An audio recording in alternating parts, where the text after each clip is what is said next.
안녕하십니까. 이번 동영상은요, 어제 그 헌재 심리가 일단 변론이 종결됐잖아요. 어제까지 상당 부분이 진실이 수면 위로 떠올랐습니다. 이 말은 이제 그 진실이 상당 부분, 아직도 뭐 여러 가지 의혹이 있는 부분도 있지만, 제가 보기에 그 대통령의 최종 진술로, 그리고 이제 그 양측의 증거조사 최종 변론으로 이번에 그 계엄 사건의 진상은요, 상당 부분 밝혀졌다고 저는 봅니다. 아마 이제 이걸 보고 국회 측을 지지한 국회 측도 근데 이거 내란은 아니구나, 내란까지 주장 못할 겁니다. 이제 국회 측도 그냥 헌법을 어긴 거 아니냐, 국무회의 절차를 좀 어겼고, 그러게 선관위를 왜 또 들어갔냐, 무단으로. 그 다음에 실행은 안 됐지만 국회를 의원을 좀 결의를 방해해서 끌어내려고 했던 거 아니야? 또 이렇게 체포를 하려고 했던 건 아니야? 요 정도죠. 요 정도가 국회 주장하는 거에 불과합니다. 그런데 대통령이 진실을 밝힌 거는 이제 확실하죠. 뭐냐면 이제 국무회의는 치열하게 토론했고 11명이 기다렸다가 5분 동안 더 토론해서 이제 다 그친 거고, 그 다음에 김영삼 대통령 금융실명제 할 때도 사후의 의사록을 만들었고, 다 이야기했잖아요. 그럼 이게 문제 없죠. 그 다음에 저는 의미 있는 게 이제 체포, 이거는 이미 홍장훈의 메모가 박서는 것이다. 실제요. 대통령이 실제 체포하였으면 한 명도 체포 안 되면 이게 나라 기강이 이게 말이 되겠습니까? 한 명도 체포 안 됐다면 이게 체포할 시도도 없었잖아요. 홍장훈이 메모가 조작으로 박서는 드러났지 않습니까? 그러니까 이거는 절대 체포가 없었기 때문에 내란이 될 수가 없잖아요.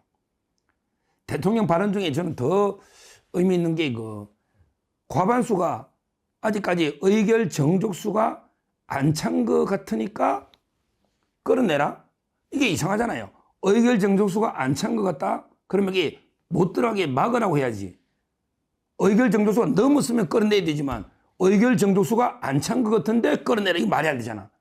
의결 정족수가 안 찼으면 못 들어가게 막으면 되지. 맞잖아요. 이게 논리 모순이잖아. 다 드러나버렸잖아요. 실제 끌어낸 게 뭐 있어? 끌어낼 수 있는 상황도 아니고 그렇게 지시한 적이 없어요. 없어요. 그러면 뭐가 내란이죠? 뭐가 내란이냐고. 내란이라는 거는 국헌을 물란할 목적으로 전국적이나 아니면 한 지역의 평온을 해할 정도로 폭동을 일으키는, 그래서 이제 국가 기관을 사실상 상당 기간 마비시키는, 사실상 상당 기간 마비시키게 돼요. 뭐 예를 들어 국회를 해산하고 입법기구를 만들면 그건 내란이 될 수 있지. 근데 그게 아니잖아. 결국 현재 국회 측의 주장에 의하더라도 절대 내란 될 수가 없지. 왜? 선관위를 상당 기간 폭동으로 마비신 것도 아니고 국회를 폭동을 해가지고 사실상 상당 기간을 국회를 마비신 것도 아니잖아. 2시간. 그럼 이게 국회 측의 주장을 100% 듣더라도 이게 내란은 아니잖아요. 그러니까 헌법재판은 내란이 아니더라도 헌법 위반이면 이게 탄핵할 수 있다, 뭐 이렇게 주장하잖아. 근데 중요한 게 형법은 어떻다? 형법은 헌법하고 달라요. 요건이 내란죄가 성립해야지 구속하는 거잖아. 내란죄가 되려면 이게 국가기관을 사실상 상당 기간을 마비를 시키게 된다고, 폭동을 가. 이게 아니라는 거는 국회 측도 인정하잖아. 그러니까 제 말은 지기현 부장판사 어제 재판 현재 다 봤잖아. 이 모든 게 증거로 실시간 법원으로 넘어간단 말이에요. 판사 다 직접 봤을 거야. 자, 그러면 내란이 아니라는 건 명백하니까 탄핵 여부는 변론하고 국회 측 주장이 다 맞대도 내란은 아니잖아. 끌어내려도 끌어내지도 않는데 무슨 내란이야. 내란이 아니잖아. 그러면 이거 어떻게 한다? 빨리 구속 취소해야죠. 빨리 구속을 취소해야죠. 이게 중요합니다. 지금 1월 20일 날 했죠? 1월 20일 날 이제 구속 취소 신문을 열었거든요.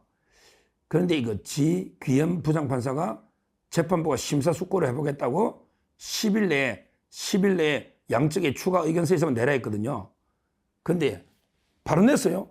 대통령 측에서는 23일 날 3일 뒤에 바로 최종 의견서를 이미 제출했습니다. 최종 의견서를 다시 한번 제출을 했습니다. 대통령의 주장은요, 핵심 주장은 이제 구속기한 10일이 이미 만료돼 버렸는데 했다. 그러니까 영장실질심사나 체포적부심 시간을 계산할 때는 날짜 단위로 하면 안 되고 이게 시간 단위로 해가지고 이미 10일이 지났는데 기소됐다. 그러니까 불법 기소다. 이런 게 있고요. 대통령 측의 주장에. 그리고 이제 더 중요한 거는 이제 공수처가 아예 관할이 없다는 게 드러나 버렸잖아요. 관할이 없다는 게 내란죄 수사권 드러났고요. 더 이제 이번에 추가로 낸다면 바로 이제 공처 영장 불법 오동훈, 이게 중요합니다. 이게 또 결정타야. 오동훈이가 이게 대통령에 대해서 압수수색 영장, 그 다음에 통신영장 전부 중앙지법에 청구했다가 다 기각당했잖아. 그리고 이게 이유를 보면 수사권에 다툼이 있고 뭐 이런 말 나와. 그리고 중요한 게 김종현 체포영장, 그 다음에 여인영 체포영장도 공처가 수사했다, 중앙에 청구했다고. 그런데 기각이 돼버렸다고. 기각이. 그러니까 이게 김종현이나 여인영이나 똑같거든. 다 이게 왜 체포영장이 기각됐냐? 바로 이게 수사권에 전부 내란죄 수사권이 없다는 거죠. 그러니까 제 말은 원래부터 공처가 불법으로 내란 수사를 한 게 영장, 이거는 쇼핑 정도가 아니고요. 이거는 명백하게 불법입니다. 불법. 이게 또 드러나 버렸잖아. 그래서 저는 중요한 사정 변화가 두 개나 있다. 지기현 부장 잘 들어보십시오.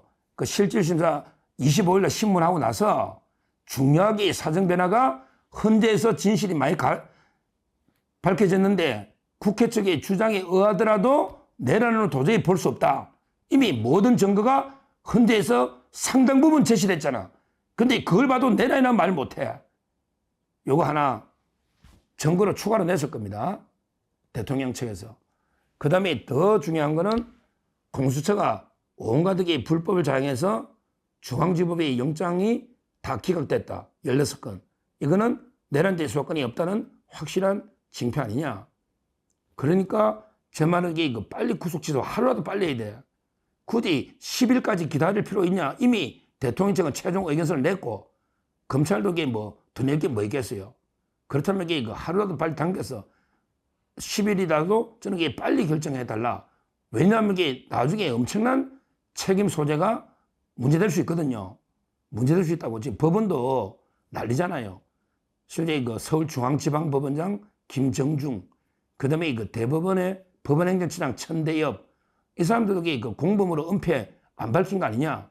이런 논란이 있잖아요. 특히 천대엽 법원행정처장, 거기에 비서 역할하는 영구관 판사는요, 오히려 이순행이한테 110조, 111조를 적용하지 마라. 이런 걸 내통했다는 이런 의혹도 있지 않습니까? 이런 의혹도 있지 않습니까? 따라서 이번에 저는 어제 헌재 변론 종결로서 이제 내란은 완전히 끝나버린 것 같아요. 대통령이 어제 특히 최종 진술할 때 저는 가장 와닿는 게요. 뭐냐면 세 가지를 김용현한테 꼭 세 가지를 강조했다고 하지 않습니까? 김용현 장관한테 세 가지를. 그러게 뭐냐? 대통령이 직접 이야기했습니다. 세 가지를 내가 강조했다. 뭐냐? 소수병력, 그 다음에 비무장, 그리고 이제 경험 있는 장병. 이걸 이렇게 지시했다는 거예요. 이거가 어떻게 내란합니까? 소수병력. 그래서 국회는 한 250명? 그 중에요. 들어간 사람은 106명인가 100몇 명. 그 다음에 안쪽에 들어간 거는 15명. 맞잖아요. 그게 다예요. 국회 내에 들어간 사람들이 100여 명밖에 안 돼. 총 합쳐서 250명이야. 맞잖아요. 이거는 내려난다? 말도 안 되는 소리죠. 소수병력. 그 다음에 비무장. 아무도 없잖아, 불상사. 군인들만 다치지. 몸싸움에. 뭐 군인 겁내나 막 소화기 들고 막 쏘고 이러잖아.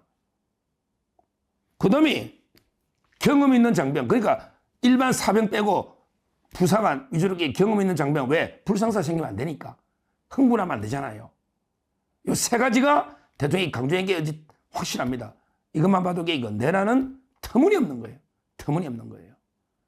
법원은 지기현 부장판사는 10일 기다리지 말고 하루라도 빨리 결정을 해서 대통령을 구속 취소해야 됩니다.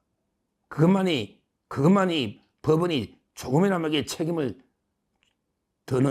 줄이는 유일한 길입니다. 그러다면요, 대통령이 복귀하면요, 그 헌법재판에도 저는 상당히 영향을 준다 봐요. 왜? 대통령이 딱 구속 취소돼서 대통령실에 당당하게 앉으면요, 재판관들도 영향을 받죠. 현직 대통령이. 그러면 이게 자신있게 우리 우파 쪽에 연구관들, 재판관들 이렇게 똘똘 뭉쳐서 충분히 우리 법에 공세를 막아낼 수가 있거든요. 있는 거예요. 그래서 구속 취소는 탄핵 기각으로 연결될 가능성이 가장 많다. 지금 대통령이 가장 어떻게 보면 저는 현재로서는 이게 가장 좋은 방법이 1차 구속 취소, 그 다음에 2차 탄핵 기각. 이래서 이게 복귀하는 거예요. 그러면 이제 대통령이 완전히 전국에 주도권을 쥐는 거예요. 거기에 하나 더 이재명이 완전히 피선거권 선고가 잡히거나 놓으면 2심 넘어 끝나거든요. 1, 2심 똑같은데 대법원이 어떻게 바꿔? 이게 가장 윤 대통령인데 가장 이상적인 세 가지 시나리오다. 구속 취소, 그 다음에 탄핵 기각, 그 다음에 이재명의 피선거권 제한 박탈되는 이런 게 2심 판결이 나오는 거죠. 그러면 전국의 주도권은 완전히 윤 대통령이 지는 거예요. 그러면 이제 개헌의 화두를 던지는 거예요. 굳이 임기 단축 이런 건 연연할 필요 없습니다. 개헌에서 87년 체제를 끝내야 돼요. 이 국회의 무소불위 이런 걸 견제하는 장치도 마련해야 되고, 지금 개헌하자는 사람에게 워낙 압도적 지지를 받거든요. 개헌은요, 대통령이 주도권 안 지면 못합니다. 우리 9번의 개헌이 전부 100% 대통령이 발의한 것만 개헌 통과된 거예요. 국회에서 개헌 못합니다. 절대 못합니다. 이재명이 못합니다. 윤석열 대통령이 합니다. 그러면 이게 정치판을 싹 쓸어버리대요. 정치판을 싹 쓸어버리대요.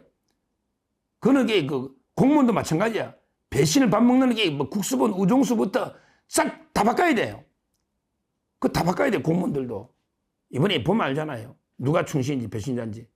이게 가장 이상적이기 때문에 일단 법원에서는 여러 이제 상황 변화, 특히 헌재에서 모든 거의 증거 조사가 끝났다는 거, 그리고 이제 공수처가 명백한 불법을 저지른 거, 이런 사정 변화를 고려해서 1차적으로 빨리 구속을 취소해라. 이 말씀 드리고, 구속 취소가 되면 선순환이 되는 거예요. 구속 취소가 되면 저절로 탄핵 기각이 되고요. 탄핵 기각이 되면 이재명은 그냥 법원에 눈치 안 보고 날립니다. 그러고 나서 이제 대통령이 소신껏 개헌이라는 화두로 전국 주도권을 잡으면서 정치판을 싹쓸이 대청소를 하면 해요. 대청소를 해야 된다. 이런 이게 가장 이상적인 시나리오고, 저는 이렇게 될 가능성이 상당히 높다. 이렇게 보고 있습니다. 하여튼 이 법원은 빨리 구속 취소하라. 이렇게 촉구합니다. 감사합니다.